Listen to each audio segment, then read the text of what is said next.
ఇక చూడన్నా, నువ్వు చూడలే కదా, ఒక్కసారి చూడన్నా. గజ్జల కాంతమన్నా నువ్వు ఇది చూడాలి పక్క. మన క్వారీలు బంద్, ఆంధ్ర లారీలకు గేట్లు ఓపెన్, ఇసుక ధర డబుల్.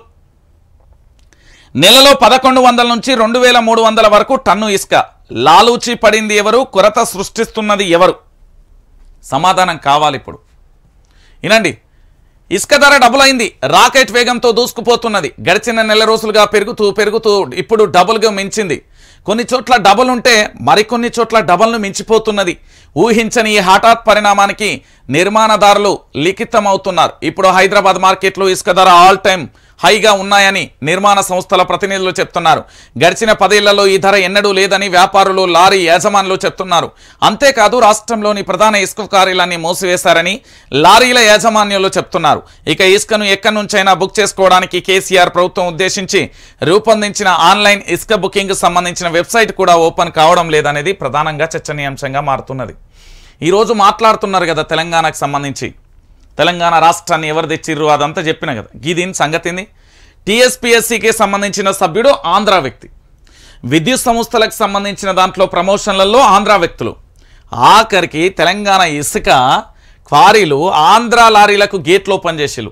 మీ అందరికీ తెలుసు, ఇక్కడే ఇప్పుడు ప్రస్తుతం జరుగుతున్న మేడారం పండుగ, సమ్మక్క సార్లమ్మ గిరిజన పండుగ, అక్కడే పూర్తి స్థాయిలో ఇసుకకు సంబంధించిన ర్యాంపులు. ఎక్కడ భద్రాచలం నుంచి మొదలు పెడితే అక్కడ నుండి భూపాలపల్లి మీదుగా పూర్తి స్థాయిలో ఆ విధంగా వస్తే ఇసుకకు సంబంధించి ఏంది నిర్మాణాలు జరుగుతున్నాయనే పేరుతోని పూర్తి స్థాయిలో ఏం జరుగుతున్నదో తెలుసా? తెలంగాణలో నిర్మాణాల పేరు చెప్పి కృత్రిమంగా కొరత చూపించే ప్రయత్నం చేస్తున్నారు ఈరోజు. అంటే తెలంగాణ ప్రజలారా ఒకసారి చూడండి, మీరు ఇంత దారుణమైన పరిస్థితి ఎప్పుడన్నా ఉన్నదా? ఒకసారి మీరే ఆలోచించండి తెలంగాణ ప్రజలారా. ఆంధ్ర వ్యక్తులను నెత్తి మీద పట్టుకొని మోస్తున్నది ఎవరు? ఆంధ్రప్రదేశ్కు సంబంధించిన పెత్తందారి వ్యవస్థను తీసుకొచ్చి ఈరోజు తెలంగాణ బిడ్డలకు అన్యాయం చేస్తున్నది ఎవరు? వాస్తవాలను తెలంగాణ బిడ్డలకు చెప్పుర్రి, కానీ అన్యాయంగా అక్రమంగా ఇక్కడ ఏదో జరుగుతున్నది, ఏదో చేస్తున్నారు అని మీ నోటికొచ్చిన మాటలు మాట్లాడకండి. ఇది తెలంగాణ ప్రజలు చూస్తున్నారు, 4 కోట్ల మంది ప్రజలు చూస్తున్నారు. వాస్తవాలంది తెలంగాణ బిడ్డలందరికీ కూడా తెలవాలి.